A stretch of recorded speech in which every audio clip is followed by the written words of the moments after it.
Bonjour à tous et bienvenue sur hlcshop.fr. Je suis content de vous présenter aujourd'hui une nouvelle marque que nous venons de rentrer à notre catalogue, qui est la marque Hype RC. Donc Hype RC est une marque allemande. Donc ces avions sont conçus en Allemagne et fabriqués en Asie. Donc ça devrait nous procurer des avions d'une qualité un petit peu supérieure que ce qu'on a l'habitude de trouver en direct d'Asie. Donc aujourd'hui je vous présente l'Extra 330 SC de chez Hype RC. Donc il est réalisé entièrement en polystyrène de type hypodure. Alors vous allez me dire encore un nom une fois, c'est de l'EPO, c'est de l'EPOFlex, c'est ceci. La hypodure, donc ça serait de l'EPO, donc polystyrène avec un additif plastique et qui serait dur. J'ai eu l'occasion de le déballer un petit peu, de démarrer cette vidéo et en effet il porte bien son nom. Vous allez voir tout de suite. Donc pour les caractéristiques techniques, 1m40 d'envergure, on est à 1270 en longueur. Le poids total en vol approximatif qui est donné, c'est 2 kg. Moteur brushless, variateur brushless et les servos. Je vous détaillerai ça un petit peu plus loin dans la vidéo. Donc, une belle boîte imposante, une superbe décoration, donc entièrement sous licence, bien entendu. Fortis, bon, c'est une banque, vous allez me dire. Total, Polypress, enfin voilà, tout est sous licence comme le vendeur qui vole, je crois d'ailleurs qu'il vole en Allemagne. Voilà. Hop. Alors on va ouvrir tout de suite la boîte. Ah oui, concernant la batterie LiPo, donc c'est du 4S, je vous expliquerai un petit peu plus tard de quel type de batterie il s'agit. Donc voilà, on va démarrer par les pièces telles qu'elles viennent. Donc on aura tout d'abord la dérive. Donc la dérive, donc en hypodure. Alors, elle est montée sur charnière bâton, 2 charnières bâton collées. Donc déjà c'est la première bonne surprise, c'est qu'on n'a pas à faire à de la charnière polystyrène. Donc c'est bien ajusté, ça pivote très bien. Les débattements ne sont pas extraordinaire comme ça, faut tirer un petit peu, donc faudra la faire retravailler et après on aura, voilà, on la fait travailler un petit peu et après on a des bons débattements. Hein. Au début elle est un petit peu dure parce qu'elle sort juste d'usine, mais après voilà, on a vraiment d'excellents débattements. Très bien décoré, c'est une, j'ai cherché longtemps, enfin longtemps, tout est proportionnel, et en fait il s'agit d'une décalcomanie qui est posée et c'est très propre, pas de craquelure. La décalcomanie épouse parfaitement les lignes de structure, c'est vraiment du beau travail. Ça doit être une décalcomanie très très fine qui est posée et on se demande si c'est de la peinture. À l'origine, voilà, je me suis tout de suite demandé si c'était pas de la peinture et en réalité voilà, c'est une décalcomanie et qui n'est pas fragile du tout. On va retrouver également la bonne surprise, c'est que les deux pièces qu'on a l'habitude de trouver en plastique, qui vont recevoir les vis qui vont maintenir notre dérive à la queue de l'avion. Donc ce sont deux petites platines en CTP avec des écrous prisonniers à l'intérieur. Donc c'est vraiment à nouveau un gage de qualité qu'on n'avait pas l'habitude de voir présent sur des avions en polystyrène. Alors, petite remarque concernant la commande de la gouverne de la dérive, gouverne de direction. Donc à la base dans l'empennage, on va retrouver une pièce en plastique moulée entièrement qui va comporter les deux supports pour les câbles aller-retour qui vont joindre la dérive à la roulette de queue et un palonnier pour la direction. Cette pièce ne me paraît pas forcément fragile, mais je me dis que si demain, pour X ou Y raison, elle venait à casser, surtout le palonnier, c'est en manipulant, si vous cassez le palonnier, il faudrait changer toute la pièce. Bon, en fait non, on pourra très bien revisser un palonnier standard avec des vis traversantes et ça augmentera la solidité de cette pièce. Voilà.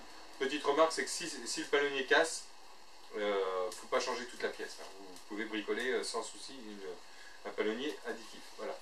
Donc ça, voilà, ça c'est pour la dérive. Pour le stade.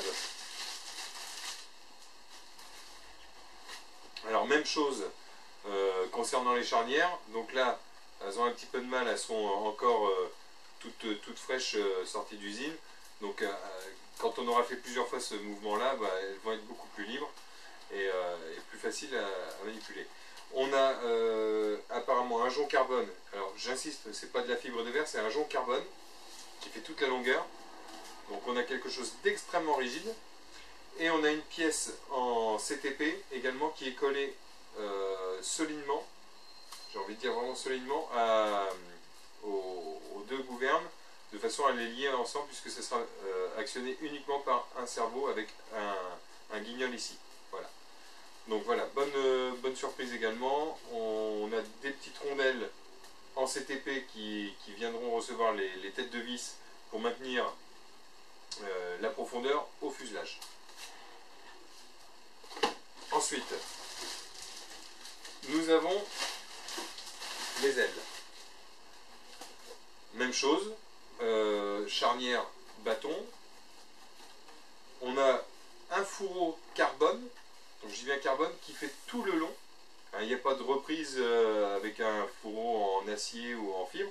C'est le fourreau carbone qui fait toute la longueur de l'aile. Un cerveau de type 25 grammes qui est installé ici, avec son câble et ça est assez long pour pouvoir aller se raccorder dans le fuselage. Et là on va retrouver deux platines en CTP avec les écrous prisonniers pour que quand on vienne visser l'aile au fuselage, voilà, bon, c'est pas du plastique, c'est du modélisme. C'est du modélisme, voilà. Et alors, la grande surprise, c'est vraiment concernant ce matériau qu'on appelle hypodur, bah, le fêté, ouais, c'est quand même, je dirais, un poil plus dur que ce que j'ai l'habitude de voir en termes de polystyrène de type EPO. Voilà. On a vraiment qui est extrêmement rigide, vraiment très rigide, il n'y a aucun problème là-dessus, on n'a pas de flexion qui se fait, on sent que la clé carbone qui fait diamètre 8, voilà, elle fait son effet. On remarquera également en bout d'aile une pièce en plastique qui est collée ici et qui servira à recevoir des turbulateurs. Donc voilà pour la première aile. La deuxième aile, je dois refaire la présentation puisque déjà tout a été fait sur la première. Je lui fais juste les débattements. Voilà. Ensuite, on va trouver... Ah, et je fais le fuselage parce que je suis gentil aujourd'hui, je vais faire le fuselage. Donc, encore une fois, l'impression en général, au toucher, c'est vraiment la dureté du matériau. Et puis, toujours cette décoration qui est propre, c'est bien posé, c'est bien appliqué. Il n'y a pas de tendance à vouloir se décoller d'un petit bout qui serait prêt à partir. Voilà, c'est beau, c'est joli, c'est propre. Alors, maintenant, on va détailler un petit peu comment c'est fichu. Donc là, on va voir les palonniers les cerveaux toujours au format 25 grammes de part et d'autre de la queue. Donc, j'ai envie de dire comme sur un gros. Et là, on va donc retrouver les différentes empreintes pour venir fixer la dérive et le stab. Donc, n'oubliez pas toujours de poncer légèrement la peinture pour coller ça avec une résine époxy. Et puis, de façon à ce que ça soit bien collé. On va retrouver en sous-face les vents d'évacuation de l'air, une pièce en plastique là qui va venir recevoir le pivot pour la roulette de queue. Voilà. Donc le cockpit, alors il n'est pas habité, il y a un siège, il y a une planche de bord, mais bon, étant donné que c'est fumé et tout est décoré, si vous voulez intégrer un pilote, prenez soin de le décoller bien proprement pour ne pas abîmer la peinture. Donc on aura un accès, voilà, par le dessus, forcément. Donc c'est un système de clips en plastique qui est positionné comme ça sur la planche. Donc voilà, le dessous, on a une partie creuse. Il n'est pas très lourd, c'est plutôt une bonne chose parce que c'est pas toujours, on cherche toujours le gain de poids. Alors, donc dans la partie cockpit, on va avoir de la place quand même pour pouvoir positionner ces éléments radio. Là, on a les platines en CTP qui vont recevoir. Donc, est-ce que je suis en train de dire des conneries? Oui, voilà, pardon. Les platines en CTP qui vont recevoir les vis qui vont venir fixer les ailes. Là, on a donc nos cordons de cerveau qui viennent de l'arrière, qui sont attachés avec le câble pardon, du variateur. Le variateur de vitesse c'est un 60 ampères avec un bec intégré de 3 ampères qui délivre 5 volts. Donc c'est un 60 ampères de chez Hobby-Wing, voilà, leader mondial comment dirais-je, de l'électronique pour nos avions radiocommandés. Il est muni d'une prise DIN, hein, une T-plug pour venir se brancher à votre batterie. On a également donc ici le logement pour la batterie. Donc on a un logement rectangulaire qui doit faire 4 cm par 3, donc qui est prévu à l'origine pour une 4S 3003 à 4000. Et donc dans la vidéo qui est sur le site également, vous pouvez voir une modification pour passer en 5000 mAh. Bon, est-ce que le jeu en veut la chandelle ou pas, c'est pas à moi de juger, c'est en fonction de l'autonomie, peut-être au niveau du centrage, je ne sais pas.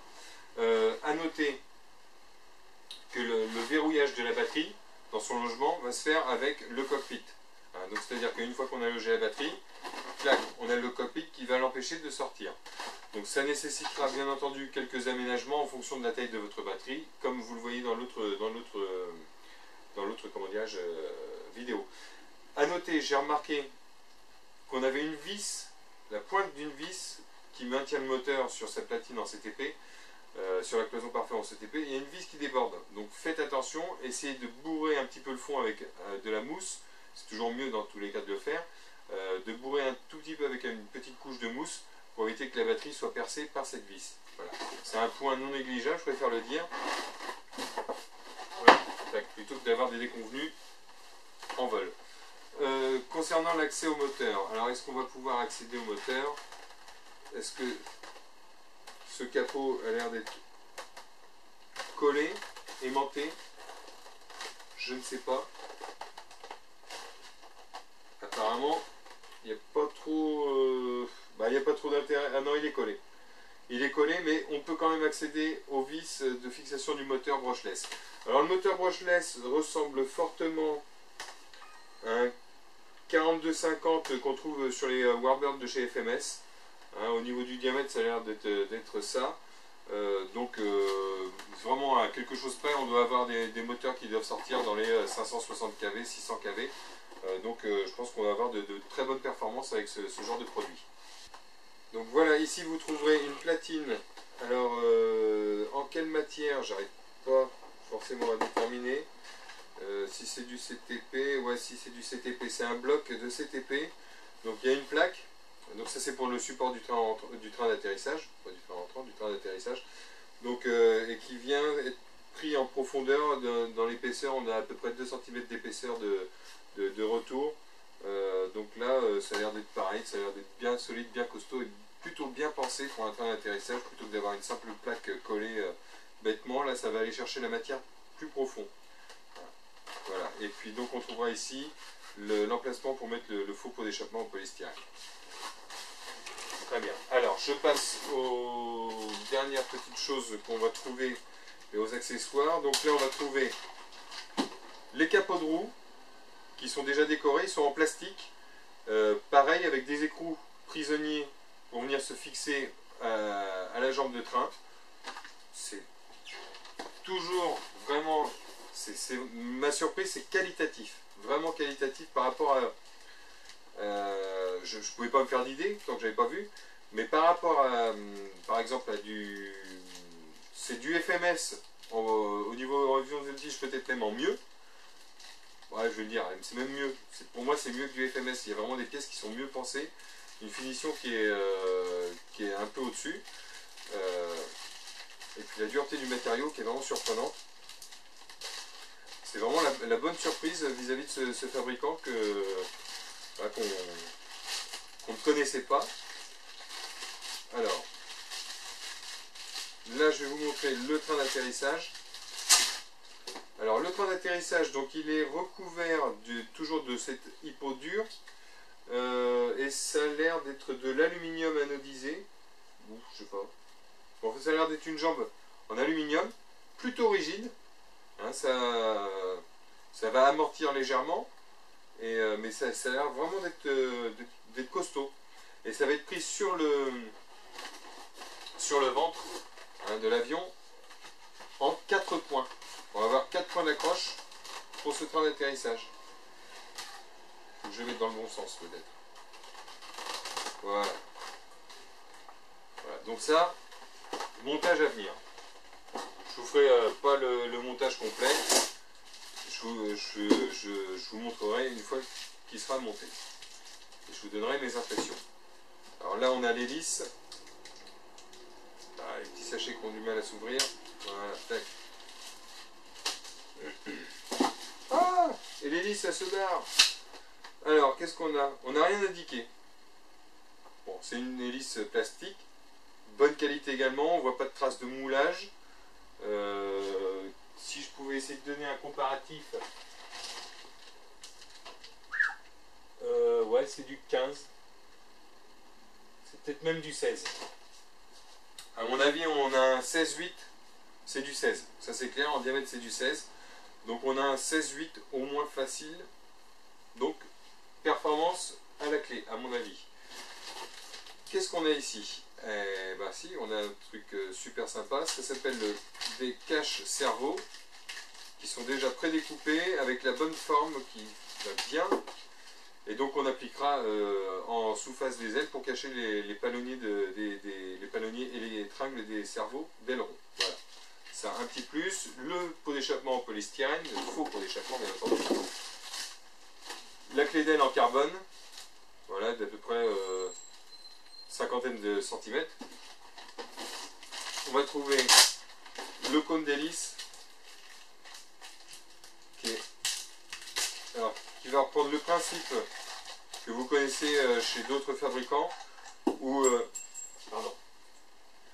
donc la flasque arrière est munie d'une empreinte hexagonale pour venir se fixer et s'accoupler à l'arbre de sortie moteur.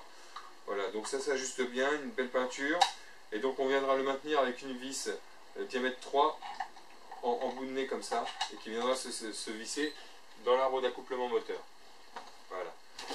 On va retrouver également, alors je vous incite toujours, petit conseil, le scotch, ne le laissez jamais traîner le scotch, parce que ça a toujours le malheur de venir s'accrocher sur la peinture d'un avion, et ça peut vous laisser des marques.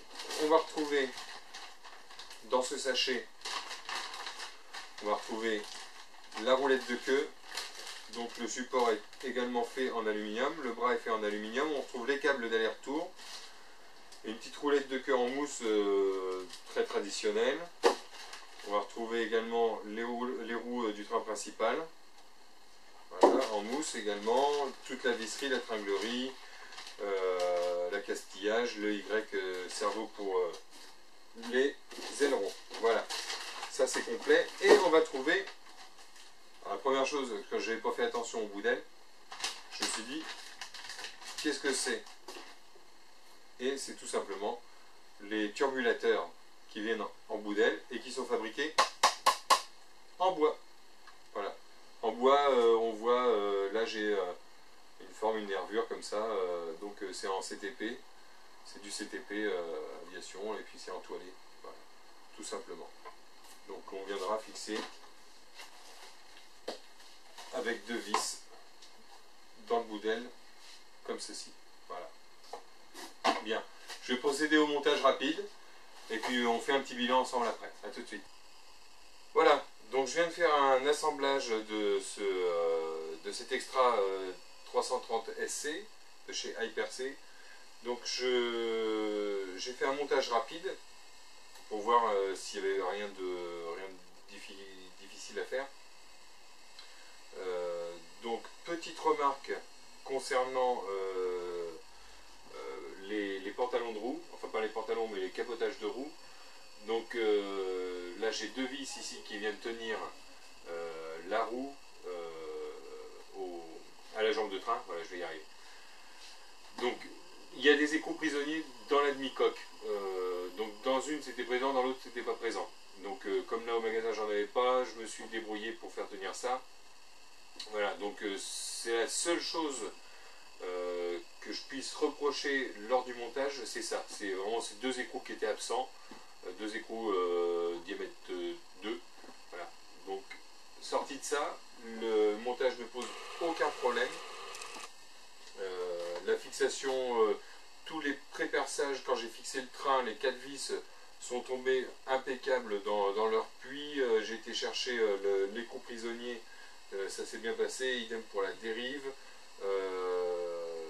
idem pour les ailes. Voilà. C'est d'une facilité, ça posera aucun souci à qui que ce soit concernant le montage de cet avion. La roulette de queue, idem, bon bah il y aura, là j'ai pas monté, mais il y a les 2 câbles aller-retour à monter, et la tringlerie, le cône, l'hélice, tout ça, ça se monte, voilà, il n'y a rien à faire, vraiment, aucun travail d'ajustage à fournir, ouais, c'est vraiment en conception, je reste vraiment bluffé par la qualité de conception, de fabrication globale de cet avion. C'est vraiment une excellente surprise. Je ne m'attendais pas à ce niveau de qualité, de finition, de conception, c'est vraiment, tout est bien élaboré, on voit que ça a été bien pensé. Voilà, c'est que du bonheur. Alors, je suis super content. On voit qu'on a affaire à des ingénieurs et des modélistes qui ont conçu cet avion. J'ai rien à dire, si ce n'est voilà, ce capot de roue, c'est tout couillon, quoi. Donc on voit la fixation avec les 4 vis, bah, ça se met tout seul, les 2 capotages également. La roue tourne correctement, on peut essayer d'ajuster un petit peu, de retailler un petit peu le plastique pour que la roue tourne encore plus librement, mais voilà, le roulage, la roue risque pas de se foutre en travers, dans tous les cas. Voilà. Que dire de plus? What else? Non, je suis très content. Très content. Je pense que vous aussi vous apprécierez la qualité de cet avion, la facilité de montage, la qualité de l'assemblage. Peut-être un reproche à faire, voilà, c'est l'espace qu'il y a entre le cône et le capot. On a, bon, avec l'anticouple, on a 6 mm. Ça aurait pu être réduit un petit peu. Je pense que pour les plus courageux, il sera possible d'aller démonter le bâtimoteur. En fait, le moteur est monté sur un bâti en acier, pardon, et le bâti en acier est monté sur des cales en CTP. Il sera possible d'enlever une cale de 3 mm pour déjà réduire cet espace. Voilà. Bon, sur le reste, enjoy, amusez-vous bien, profitez-en, faites-vous plaisir. Le beau temps arrive, enfin, voilà. Donc, je vous souhaite à tous une très bonne saison, un très bon début de saison, et de bons vols, et à bientôt sur hlcshop.fr. Bye bye.